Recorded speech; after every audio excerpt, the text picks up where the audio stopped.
Hello दोस्तों, कैसे हैं आप सब।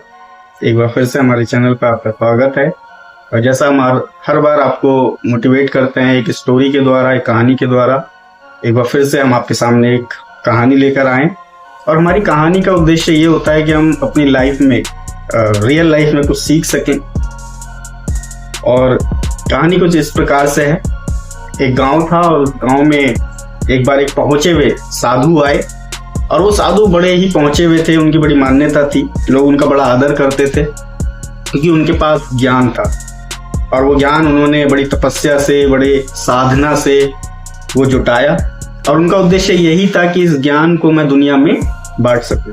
तो वो एक गांव में जाते हैं और उस गांव के लोग अपने अपने जीवन में बड़े व्यस्त थे। किसी को कोई परमेश्वर से, भगवान से किसी को कोई लेना देना नहीं था। और जब वो जाते हैं उस गांव में, बहुत सारे लोगों को वो अपने ज्ञान की बातें बताते हैं, लेकिन लोग सुनते हैं और उनकी अनसुनी कर देते हैं। कुछ एक ने तो उनका अपमान भी किया।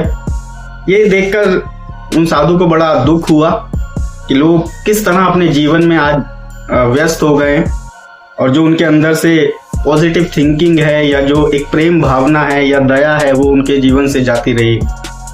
सब लोग बस लगे पड़े हैं, दौड़ रहे हैं, पता नहीं किसको कहाँ जाना है, कौन सी यात्रा में है, बस एक दूसरे को हराने की होड़ है। और यही सब आज भी हम देखते हैं तो इस संसार में भी चल रहा है। तो उन्होंने बहुत कोशिश करी वहाँ के लोगों को समझाने की, ये कुछ समझ सकें, उस ज्ञान को ले सकें जो हमारे जीवन के लिए जरूरी है, जिस लिए हम इस संसार में आए हैं। और उसके बाद किसी ने नहीं सुनी तो उनको बड़ा दुख हुआ और वो क्रोधित हो गए। और वहां पर एक नदी थी और उन्होंने एक ऊंची सी जगह जाकर कहा कि क्योंकि तुम लोगों ने मेरे ज्ञान को नहीं माना, और अब मैं इस नदी का जो पानी है उसको श्राप दूंगा, और जो भी इस नदी का पानी पिएगा वो सुबह तक पागल हो जाएगा। लोग हंस रहे थे, उन साधु का बड़ा हंसी उड़ा रहे थे, उनका मजाक कर रहे थे। लेकिन एक व्यक्ति वहां पर ऐसा था जो उस साधु को बड़ी गंभीरता से ले रहा था, उनकी बातों को सुन रहा था। और उसने कहा ये कोई साधारण साधु तो नहीं है। और उसने उन बातों को गंभीरता से लिया और साधु ने वो कह के उस बात को चले गए, उस नदी को श्राप दे गए। और एक टाइमिंग उन्होंने रखा कि इतने बजे के बाद इस नदी का जो पानी है वो श्रापित हो जाएगा और जो भी पिएगा वो पागल हो जाएगा।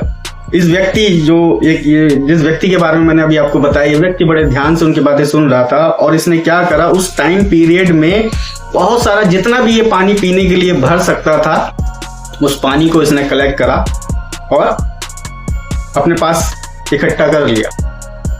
अब वो टाइम पीरियड जैसे ही पूरा हुआ, उन साधु का श्राप उस नदी पे लगा।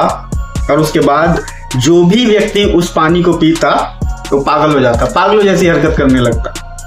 लेकिन ये व्यक्ति, क्योंकि इसने पानी का कुछ स्टोर कर लिया था, तो ये व्यक्ति ने उस नदी का पानी नहीं पिया। अब जितने भी आ रहे थे वो पूरा का पूरा गांव, क्योंकि उसी नदी वही एक स्रोत था जिससे हम लोग पानी पीते थे, और जो भी आता पानी पीता वो पागलों जैसी हरकत करने लगता।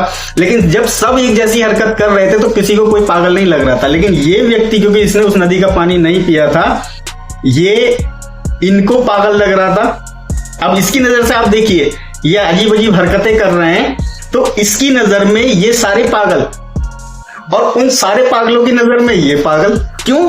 क्योंकि ये उनके जैसी हरकत नहीं कर रहा था, है ना। आप समझ पा रहे ना, इसकी नजर में ये सारे पागल और इन सारे पागलों की नजर में ये पागल, क्योंकि ये उनके जैसी हरकत नहीं कर रहा था। तो कई बार पता है आपको, जो सत्य की राह होती है, जब हम उस पर चलते हैं या उस परमेश्वर की खोज करते हैं, तो लोग हमें पागल कहते हैं।